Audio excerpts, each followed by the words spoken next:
Hello friends, Vijayalakshmi kitchen treasures ಅಡುಗೆ ಚಾನಲ್ಗೆ ಸ್ವಾಗತ.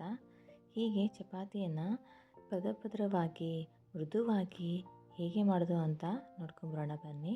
ಮೊದಲಿಗೆ ಒಂದು ಬೌಲ್ನಲ್ಲಿ 2 ಕಪ್ಪು ಗೋಧಿ ಹಿಟ್ಟು, 1/4 ಕಪ್ಪು ಕಡಲೆ ಹಿಟ್ಟು, ಸ್ವಲ್ಪ ಉಪ್ಪು ಮತ್ತು ಎಣ್ಣೆಯನ್ನು ಹಾಕಿ ಚೆನ್ನಾಗಿ ಕಲಸಿ ಸ್ವಲ್ಪ ನೀರನ್ನು ಹಾಕ್ತಾ ಚೆನ್ನಾಗಿ ಮೃದುವಾಗಿ ಹಿಟ್ಟನ್ನು ನಾದಬೇಕು.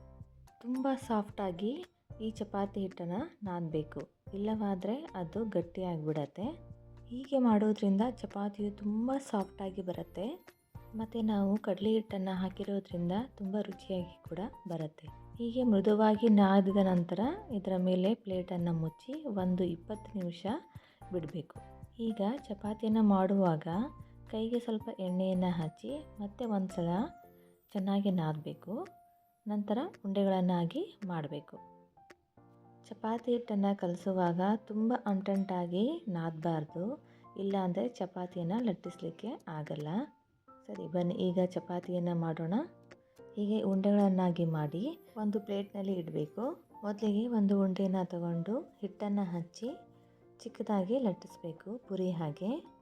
ಮೊದಲಿಗೆ ಒಂದು ಸೈಡಿನಲ್ಲಿ ಎಣ್ಣೆಯನ್ನು ಹಚ್ಚಿ 2 ಸೈಡಿನಲ್ಲಿ ಹಿಟ್ಟನ್ನು ಹಚ್ಚಿ ತ್ರಿಕೋನ ಥರ ನೀವು ಅದನ್ನು ಫೋಲ್ಡಾಗಿ ಮಾಡಬೇಕು.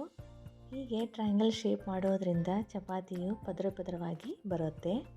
ಈ ಟ್ರಯಾಂಗಲ್ ಶೇಪ್ ಚಿಕ್ಕದಾಗಿ ಇರೋದ್ರಿಂದ ನಿಮಗೆ ಹೇಗೆ ಚಪಾತಿ ರೌಂಡಾಗಿ ಬರುತ್ತೆ ಅಂತ ಅನಿಸುತ್ತೆ. ಎಡ್ಜಿಗೆ ನೀವು ಲಟ್ಟಿಸ್ಕೊತಾ ಹೋಗಬೇಕು, ರೌಂಡ್ ಶೇಪ್ ಮಾಡ್ತಾ ಸೊ ಅದು ರೌಂಡಾಗಿ ಬರುತ್ತೆ.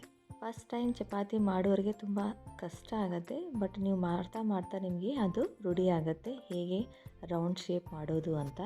ನೀವು 3-4 ಸಲ ಪ್ರಾಕ್ಟೀಸ್ ಮಾಡಿದರೆ ಈ ರೌಂಡ್ ಶೇಪ್ ಚಪಾತಿ ನಿಮಗೆ ಬರುತ್ತೆ. ಈ ಚಪಾತಿನ ಲಟ್ಟಿಸುವಾಗ ತುಂಬ ತೆಳ್ಳಗೆ ಮತ್ತು ದಪ್ಪಗೆ ಲಟ್ಟಿಸಬಾರ್ದು.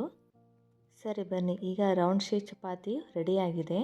ಈಗ ತವಾ ಮೇಲೆ ಎಣ್ಣೆಯನ್ನು ಹಚ್ಚಿ ಚಪಾತಿಯನ್ನು ಹಾಕಬೇಕು ಮತ್ತು 2 ಬದಿಯಲ್ಲಿ ಎಣ್ಣೆಯನ್ನು ಹಚ್ಚಿ ಚಪಾತಿಯನ್ನು ಬೇಯಿಸಬೇಕು.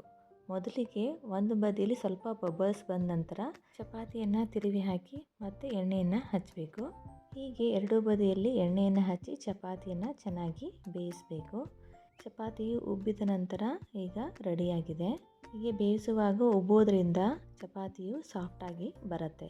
ಹೀಗೆ ಎಲ್ಲ ಚಪಾತಿಗಳನ್ನು ಮಾಡಿ ಹಾಟ್ ಬಾಕ್ಸ್ನಲ್ಲಿ ಹಾಕಿ ಮುಚ್ಚಿ ಇಡಬೇಕು.